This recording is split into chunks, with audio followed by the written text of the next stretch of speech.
Good evening mga kawaywa, welcome to my vlog. Char! Welcome po sa ating virtual youth fellowship. Mga kawaywa, napapansin nyo ba ang panahon ngayon? Di ba po sobrang init? Dapat ganoon din kainit ang ating puso. Dapat kahit anong mangyari, kahit anong season, ganoon din ito. Patuloy at patuloy dapat tayong malapit sa Panginoon. Amen pa ba? So sa oras na ito, tayo na po pumawit sa ating Panginoon. Sabayan po natin ang ating way of CMA sa pag-awit. Maaari po tayong pumalakpak, tumayo at sumayaw para sa Kanya. Ibigay po natin ang best and praise and worship para sa Panginoon. Amen po ba? So, tinatawag ko po ang ating YWAB CMA.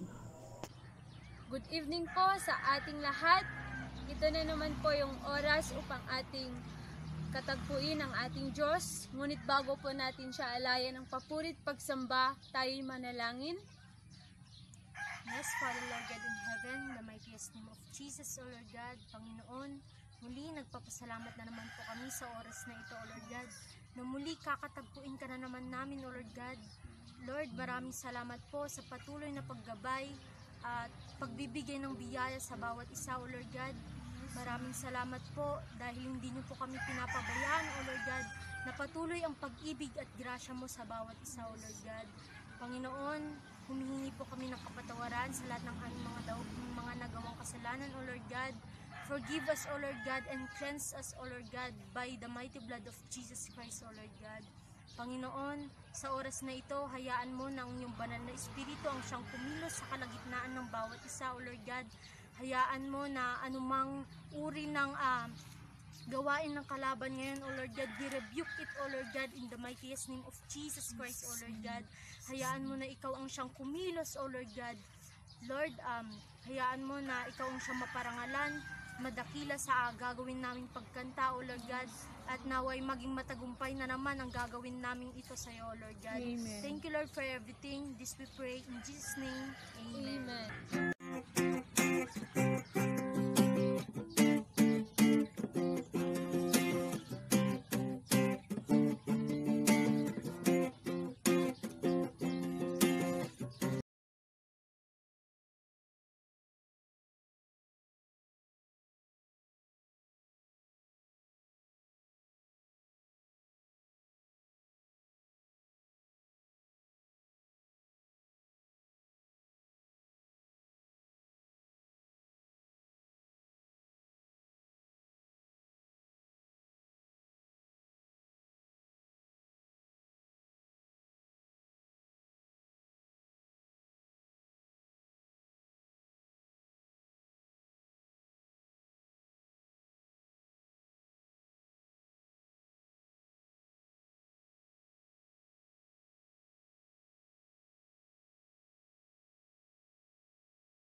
Through you, I can do anything. I can do all things, 'cause it's you who give me strength.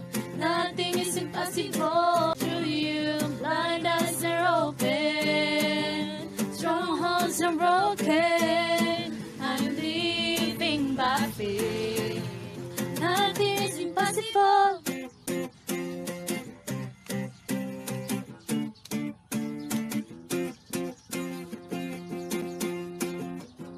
I believe, I believe, I believe in you. I believe, I believe, I believe, I believe, I believe in you. I believe, I believe, I believe, I believe, I believe in you. I believe, I believe, we believe. I believe, I believe in you. Through you, I can do anything. I can do all things, 'cause it's you give me strength. Nothing is impossible through you. Unless they're open, strongholds are broken. I'm living by faith. Nothing is impossible. I believe, I believe, I believe, I believe in you. I believe, I believe, I believe, I believe in you. Oh.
You looking into my heart, you looking into my heart, into my heart. You're looking into my heart, you're looking into my heart, into my heart. You're looking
sorry for you.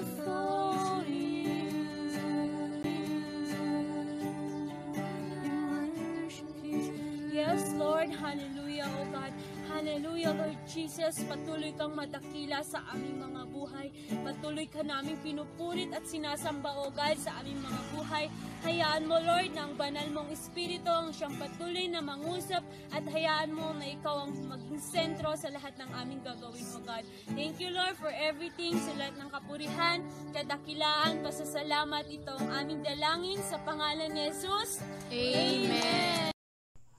So ayun, thank you wife of CMA for leading the praise and worship. Bless po tayo mga kapatid.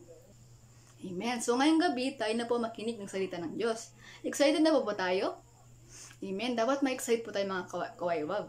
So, kilala niyo ba kung sino ang ating messenger of the night?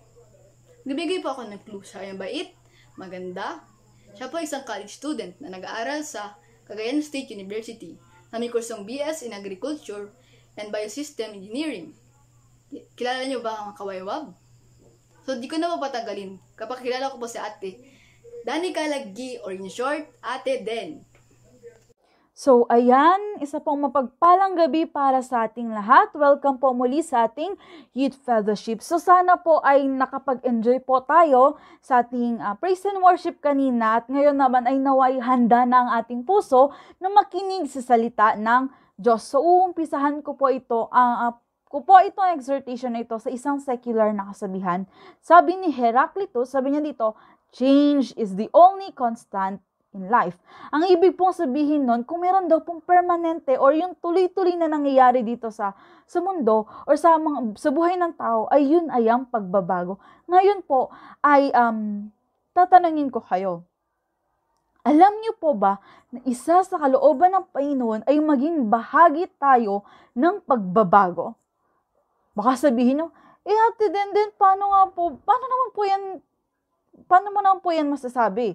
Ngayon, upang ating lubos na maunawaan kung paano ka nasabing kalooban ng Panginoon, isa sa kalooban ng Panginoon na maging bahagi tayo ng pagbabago, ay umpisahan po natin ito sa pagbabasa ng ating teksto or ng ating foundation scripture sa gabing ito. So, basahin po natin ang ating Bible at buklatin po natin sa Matthew 5 verse 14 to 16. Sabi niya po dito, si EV po itong babasahin ko, you are like light for the whole world. Sino daw po sinasabi niya?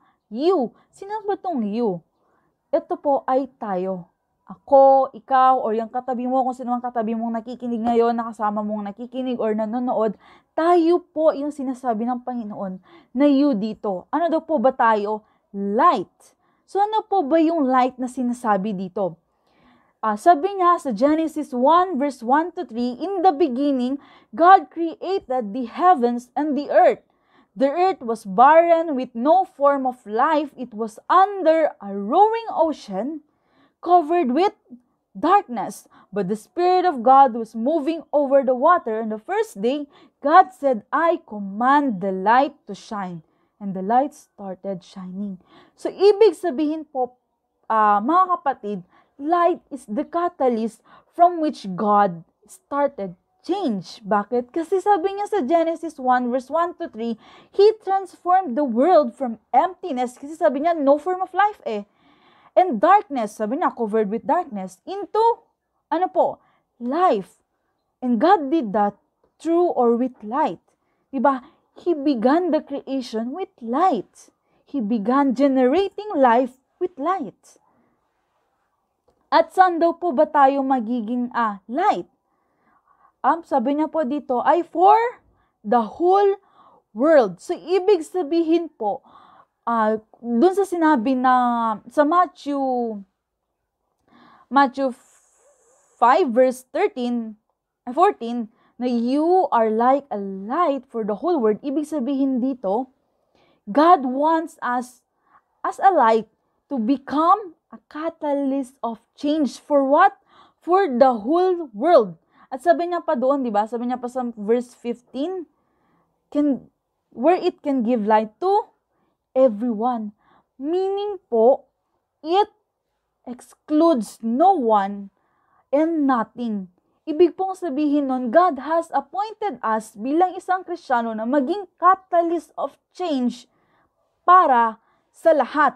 Ano pa po bang sabi niya? Patuloy pa rin po nating basahin. Sabi niya po dyan, a city built on top of a hill cannot be hidden, and no one would light a lamp and put it under a clay pot. Bakit daw? Kasi a lamp is placed on the lampstand where it can give light to everyone in the house.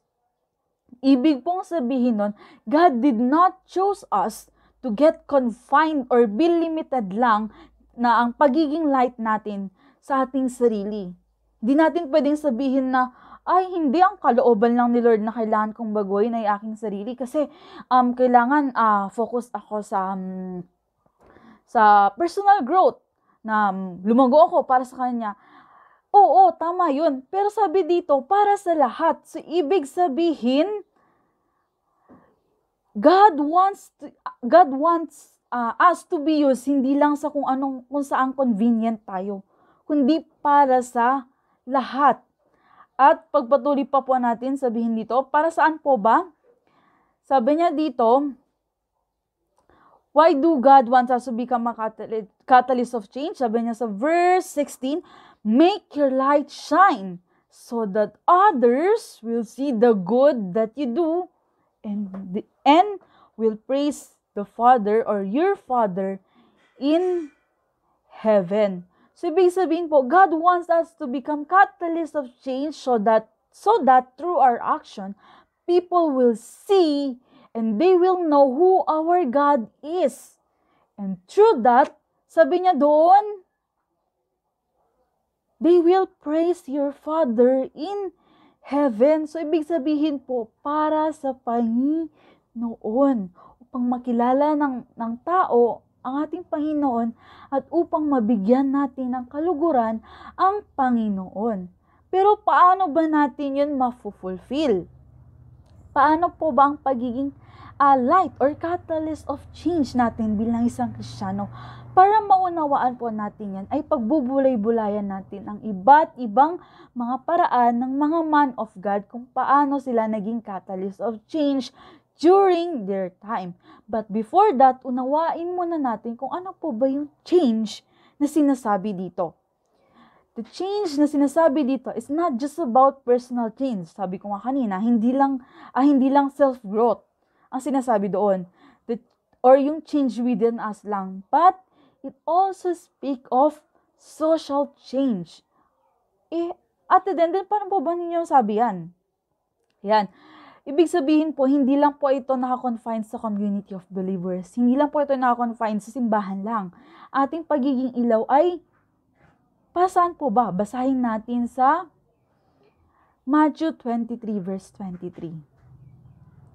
Sabi niya doon, you Pharisees and teachers of the law are show-offs and you are in for trouble. Bakit daw? Kasi sabi niya, you give God the tenth of the spices from your garden, such as mint, dill, or cumin, yet you neglect the more important matters of the law, such as, ang sabi niya doon, justice, mercy, and faithfulness. These are the important things you should have done. Ano daw po yun? Justice. Kaya nga mga kapatid, hindi pwedeng sabihin mo na isa kang liwanag if you don't care or kung wala kang pake sa mga corruptions and injustices na nangyayari sa ating society. Why? Paano kang magiging liwanag doon kung hindi mo nga pinapakialaman? Paano kang magiging liwanag doon kung hindi ka naman involved? Hindi po ba? At ano pang sabi niya doon? Mercy.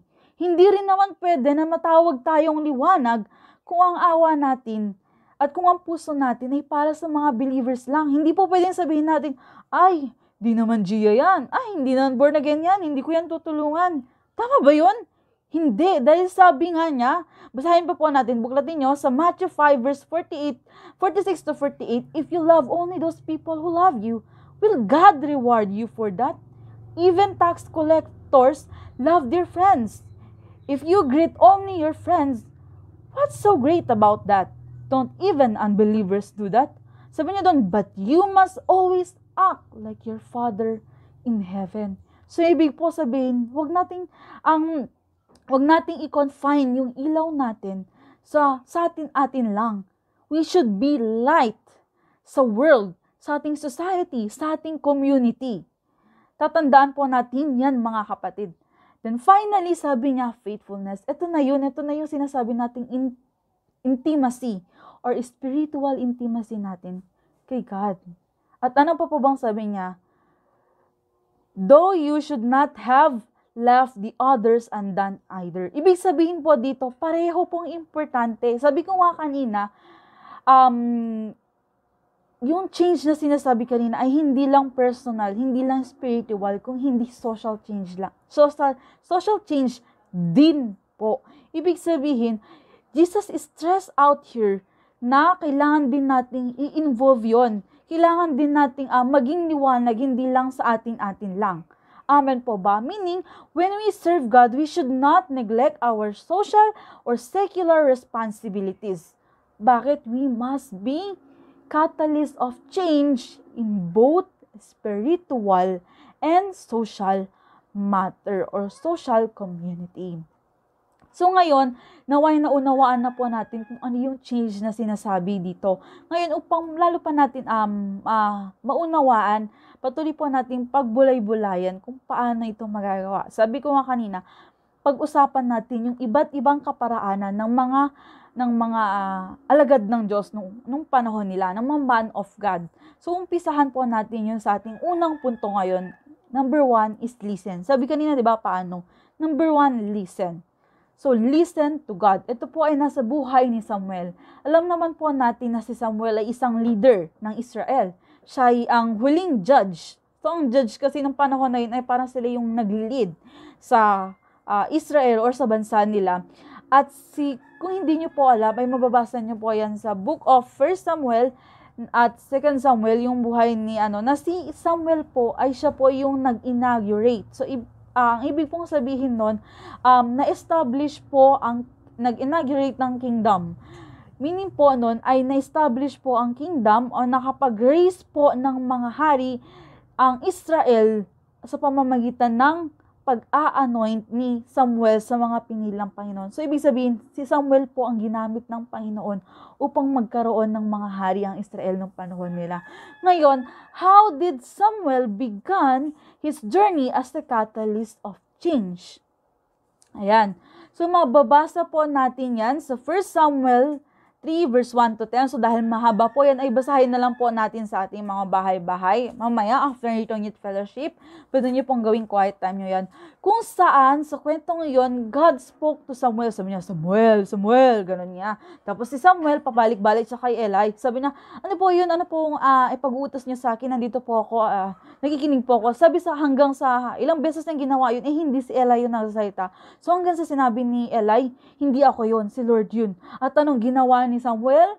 He listened. So, inumpisahan po ni Samuel ang journey niya as a catalyst of change, as a prophet of God, as a servant of God, by first listening to God. Kaya kapatid, first and foremost, kung gusto nating maging catalyst of change, kung gusto nating ma-fulfill yung kalooban ng Lord na maging catalyst of change tayo, ay kailangan nating mag-listen kay God.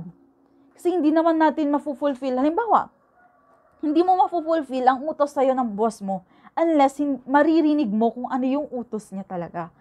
Ibig pong sabihin, hindi po natin ma-fulfill kung ano yung nais bago ng Panginoon sa atin kung hindi tayo makikinig sa kung paano po ba natin gagawin iyon.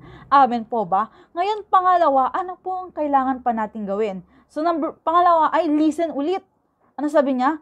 Listen to the people. So, bakit kailangan makinig sa tao? Ngayon, pag-usapan naman po natin ang buhay ni Paul. How did Apostle Paul made a radical change in his time? Alam naman po natin na si Apostle Paul ay isa po siyang kilalang apostle ni Jesus. Diba? Marami siyang, isa siyang missionary, isa siyang evangelist. Through him, maraming nakakilala sa Panginoon. Through him, maraming naging matatag na simbahan. Yung mga Colossians, Galatians, Ephesians, diba mababasa nyo doon na andun yung mga letters ni Paul. Ngayon, paano ba nagawa ni Paul yung radical change na yun? Paano ba nagawa ni Paul yung breakthrough na yun para sa Panginoon? Sabi niya dito, what is his strategy? He listened to the people. In a way that, paano po ba yung listen to the people? Ibig pong sabihin ba nun, makinig ka kapag nag-open sila, makinig ka sa mga rant nila? Ito po, yun sabi niya nito, he managed to communicate with them, but he did not conform with them. He empathized. So, ibig sabihin po, ang empathize po kasi is putting yourself into somebody's shoes. So, ibig sabihin po nun is, nag-reach out siya sa people. Sabi niya doon, mababasa natin yan sa 1 Corinthians 9 verse 20 to 23, kung saan sabi ni Paul, when I am with the Jews, I live like Jews to win Jews. They are ruled by the law of Moses, and I am not. So, ibig sabihin, hindi siya nag-confirm. But I live by the law to win them. Nakikita niyo po ba yun? Si Paul ang nag-adjust. So, hindi po pwedeng tayo yung mag-reach out, pero sila yung mag-a-adjust. Big sabihin po, we adjust but we don't conform. We adjust pero hindi tayo mag-give in. Ano pang sabi niya? And when I am with the people who are not ruled by the law, I forget about the law. In fact, I forget about the law to win them. Sabi niya pala, of course, I never really forget about the law of God. So, ibig sabihin, parang sinabi niya, he forgets the law, pero sa totoo lang, hindi niya na-forgot. Pero bakit niya ginawa yun? Sabi niya, to win them. Sabi niya kasi dito, in fact, I am ruled by the law of Christ. So, ibig sabihin, si Paul nag-adjust siya, pero hindi pa rin nawawala sa kanya yung pagiging Kristiyano niya. Kasi sabi niya, yet still, he was ruled by the law of Christ. Sabi niya pa sa verse 22, when I am with the people whose faith is weak, I live as they do to win them. I do everything I can to win everyone I possibly can. Bakit yun ginagawa ni Paul? I do all this for the good news because I want to share in its blessing. Sabi niya dito, for those of people whose faith is weak, I live like they do. Diba? Ibig sabihin, si Apostle Paul yung nag-reach out. Si Apostle Paul yung bumaba to reach them out. Siya yung nag-adjust.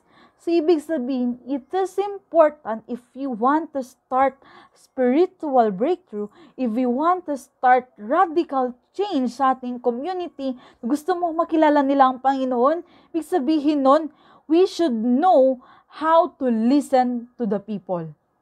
Ibig sabihin nun, we should communicate with them. Be like Paul. Kailangan nating makinig. Hindi yung salita lang tayo ng salita. Yung ginawa ni Paul. Diba? Salamuha siya sa mga tao. Yung strategy is not yung, i-share ko to kasi ito yung will ni Lord. I-share ko, basta nagawa ko yung kalooban ni Lord, basta na-fulfill ko, nakapag-share ako, tapos na, yun. Hindi. Natuto si Paul na makinig. Natuto si Paul na makisama. At yun ang dapat nating gawin. If we want to fulfill what God wants us to become, if we want to achieve yung change na gusto ni Lord na idala natin sa mundong ito, we should also know how to listen. Diba? Hindi lang yung share lang tayo ng share, tapos hindi pala maayos yung soil. Diba? Kailangan nating i-condition din yung soil. Sabi niya, we cannot make them understand unless mararamdaman nila that you are into them and that you listen to them. Be like Paul. So, yun po yung una. Listen. Listen saan? Kagaya ng ginawa ni Samuel, listen to God. First and foremost. Pangalawa, gaya ng ginawa ni Paul, listen to the people. Ngayon naman po, I speak. Diba? Matapos nating makinig, kailangan na po nating magsalita. Una, saan po ba tayo magsasalita? Sabihin dito, speak to God. Meaning, pray to God. Commune, open to God. Sabihin, ask God. Sabihin mo lahat kay Lord. Ito po ay matatagpuan sa buhay ni Prophet Habakkuk. So, how did Habakkuk carry the light when Israel is under a trial? Alam po natin, kung mabasahin po natin yung Book of Habakkuk, makikita natin doon kung gaano nahihirapan at kung gaano kahirap sa Israel noong panahon na yon. Ano yung ginawa ni Habakkuk? no, para ma-fulfill yung pagiging ilaw niya. He, what? He prayed to God. He confronted God and said, sabi niya, Our Lord, how long must I beg for help before you listen? How long before you save us from all this violence? Why do you make me watch such terrible injustice? Why do you allow violence, lawlessness, crime, cruelty spread everywhere? Laws cannot be enforced. Justice is always the loser. Criminals crowd out honest people and twist the laws around. So, ano yung ginawa ni Habakkuk dun? Sinabi niya kay Lord. Inopen na kay Lord. Kinausap niya si Lord. Niya, Lord! Sabi niya, ayun, diba? Umiyak na si Habakkuk dyan. Siguro nung time na yan, umiyak na talaga si Habakkuk with all the emotions, with all the grief. Kasi sabi niya, parang naglulong na siya na, Lord! Parang sinasabi niya na kay Lord, Lord! Hanggang kailan? Kinukulit niya si Lord. At ganun din po para sa atin. If we want to fulfill what God has what God has prepared for us, if we want to make that change happen, yung change na gusto nating mangyari, we should confront God. Sabihin mo. Sabi nga, di ba sa Matthew 7 verse 7, ask and you shall receive. Ipag-pray mo kay Lord. Sabihin mo, Lord, gusto ko tong pagbabago na ito, Lord. Pero Lord, not my will, but your will be done. Or di ka sabihin mo, Lord, iba will mo, Lord, na kailangan maka-harvest ng nosol. Lord, will mo, Lord, na there should be righteousness. Pero kikita mo, Lord, injustice. Lord, will mo na magkaroon ng mercy at justice sa mga poor. Pero Lord, ang daming oppression, Lord. Ang daming corruption. Sabihin mo yun kay Lord. Gayahin mo si Prophet Habakkuk. Maging ilaw ka sa pamamagitan ng iyong panalangin. Speak to God. At saan pa, sabi niya dito, speak out. Speak to the people, to the leaders, and to the citizen. Meaning, we should take courage to correct, rebuke, and suggest. So, sino po ba ito? Siya po si Nehemiah. It pertains to the life of Prophet Nehemiah. Nehemiah initiated the rebuilding and restoring the wall of Jerusalem. At hindi lang po wall, kundi yung mismong city ng Jerusalem. Alam naman po natin na during that time, sinakop ang Jerusalem ng iba't ibang mga mananakop. At anong ginawa nila? Ang unang-unang ginawa is sinira yung wall. Nung panahon po kasi nila, kapag nasira yung wall, madali na lang pasukin ng isang bansa. So, ayun ang ginawa ng kalaban. Sinira yung wall. And then next, nasira ang city. Scattered po ang mga Israelites nung panahon na yun. Pero anong ginawa ni Nehemiah? He speak out. Anong ginawa niya? He talked to the king of Persia. Sabi niya pa doon, natatakot siya. Sabi niya pa doon sa verse, basahin natin sa Nehemiah 2, verse 1 to 9. Since mahaba yun, basahin na lang po natin sa ating bahay, sa ating mga quiet time. Sabi niya doon, although nakakaramdam pa si Nehemiah ng takot at pag-aalangan. Siyempre, hari yun eh. Pinaglilingkuran niya. Sabi niya, although I am afraid, sinabi niya na sa hari, nakiusap siya na kung pwede daw po ba ay isaayos or pagbigyan siya na bumalik sa Jerusalem para i-rebuild yung wall, para i-rebuild yung city. At ano po ang sinabi ng hari? By God's grace, the king said yes. At ano po yung ginawa ni Nehemiah? Hindi pa doon natapos.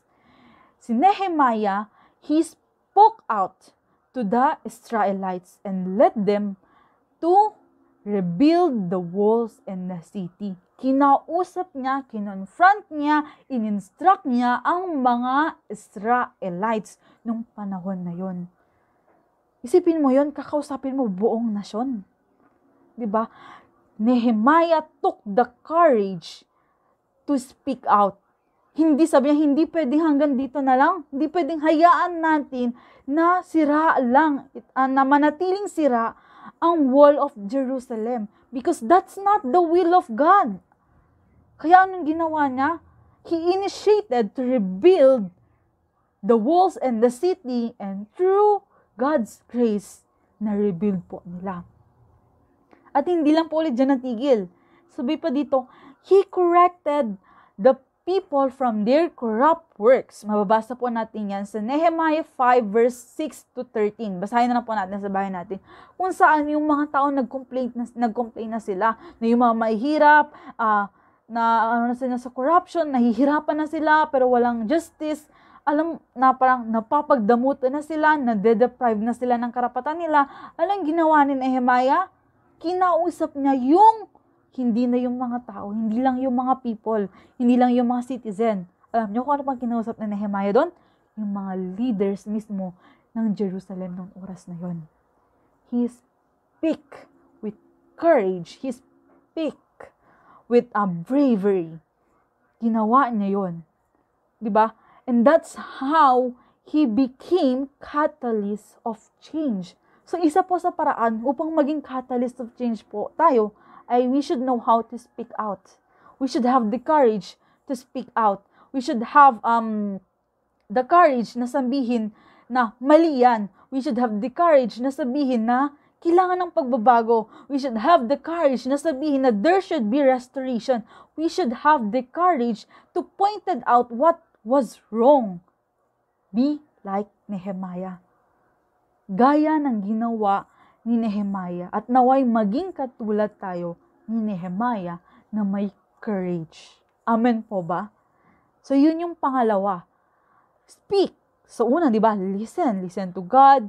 Listen to the people. Pangalawa, speak. Speak to God. Pray, di ba? At speak out to the people, to the leaders, to the king, to the citizen. At ngayon naman, last act. Diba? Listen. Pagkatapos mag-listen, speak. After mag-speak, act. We cannot be called light if we don't act like light one. Ang isang lampara, kapag hindi mo sinindihan yan, hindi yan magiging ilaw. Ibig sabihin, it requires action. Sabi nga sa James 1 verse 14 to 17, what good is it, my brothers and sisters, if someone claims to have faith but has no deeds, ibig sabihin works, can such faith save them? Suppose a brother or a sister is without clothes and daily food. If one of you says to them, go in peace, keep warm and well fed, but does nothing about their physical needs, what good is? What good is it? Sabi niya pala. In the same way, faith by itself, if it is not accompanied by action, is dead. Sa ibang version, faith without action is dead. So, ibig sabihin mga kapatid, kailangan nating gumawa. Kailangan nating i-carry out yun mismo. Kailangan nating maging ilaw. Hindi yung alam lang natin kung paano, hindi yung alam lang natin, ilaw tayo. Hindi ganon. Kailangan nating isagawa. Kailangan ng application. Sabi niya dito, God called you to bring light. Then, ano kailangan natin gawin? Be the light. Bring the light itself. Bring change. God wants you to bring change, then be a catalyst of change. It requires an action. So, conclusion na po tayo. Balikan natin yung nasa verse 16. Matthew 5 verse 16. Sabi niya, in the same way, let your light shine before others, that they may see the good deeds and glorify your Father in heaven. Kapatid, nawa sa pagiging catalyst of change natin, people will know, people will discover, and people will feel how great, awesome, and loving our God is. And through that, God will be glorified. So, sana po ay nawa po ay meron po tayong natutunan sa gabing ito. So, ano po ulit yun? We are called to become catalyst of change. Be the light for what? For everyone, for all, for the whole world. Yun po ang sabi ng Panginoon. So, as Christians, we are and we should be catalyst of change. So, maraming salamat po. God bless everyone and shalom.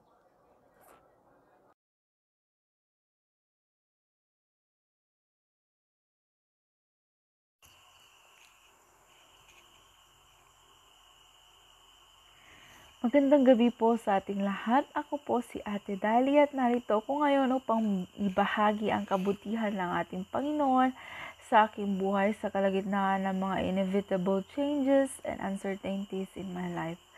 Sabi nga sa Ecclesiastes 3 verse 1, everything on earth has its own time and its own season. And so as with change is not something that is easy to deal with. Hindi rin siya ganoon kabilis gawin. As a matter of fact, we often find it difficult to cope up with changes and shifts in our life. As for me, sa buhay ko, ginamit ni God ang pagbabago para maging avenue ng kanyang grace, mercy, power, and love. Let me tell you how by sharing two of the most remarkable change phases in my life. First is yung pagbabago noon sa family setup na meron ako. My parents got separated 6 years ago, and to be honest, that situation is one of my lowest and darkest point in my life. Muntikan akong mag-give up, but God's love saved me. Ginamit niya yung tita ko para idala kami sa church and para makilala namin yung mga tao na ginamit rin ni God para tulungan kami na ma-overcome yung mga series of emotional breakdowns na naranasan namin noong mga panahon na yun. Pangalawa is yung pagbabago sa buhay ko as a high school student. I don't know if anyone else knows, but the change in my status from grade 10 to grade 11 first semester is very disappointing. Not only in terms of grades, but also in my study habits. Yung journal ko noong mga panahon na yun, walang ibang laman or halos laman niya is mga hinaing and mga series of Lord, bakit po? Lord, why? Kasi noong mga panahon na hindi ko talaga maintindihan kung bakit kinailangan sa isang araw mga 2-3 yung mafe-feel ko na bagay, makagawa ko ng mga bagay na nakakahiya, like, hindi ko na alam kung kaya ko pa bang i-overcome, kaya ko pa bang tapusin yung pinasok kong strand, ganun. Lalo na, wala akong masyadong kakilala noon doon, and yung kaibigan ko pa talaga na super close ko noon, bago si Jazer, umalis din, iniwan din ako. So, ang dami kong wise kay Lord. And mga time talaga yun, hindi ko pa talaga maintindihan. But then, later on, yun pala, ginamit ni Lord yung mga sitwasyon na yun para i-mold ako, i-prepare ako sa greater mission na nakalaan para sa akin. Kasi with those scenarios, natuto kong mas magtiwala pa kay Lord. At syempre, nagkaroon pa ng powerful testimonies na ginamit niya din kami ng kaibigan ko sa pag-start ng campus ministry sa aming klase na umabot sa kabilang section, and then later may mga grade 7 na nag-a-attend. Nakakatuwa nga kasi kahit, diba, pandemic nga ngayon, tapos hindi na rin kami magkakaklase ng mga klase ko nung senior high school. But, nagchat-chat sila na hinahanap nila yung mga fellowship namin noon. And, naon sa room. And, yun nga, indeed, God will not light a lamp and put it under a clay pot or ilalagay lang sa mga lugar na marami ng ilaw. Kasi, diba, para saan bang purpose ng ilaw? Kundi mag-ilaw sa madilim na lugar. Kaya, sa mga dark moments natin sa ating buhay, lagi nating tatandaan may plano ang Panginoon. To end, let me read Matthew 5 verse 16. Make your light shine, and so others will see the good that you do and will praise your Father in heaven. To God be all the glory. God bless.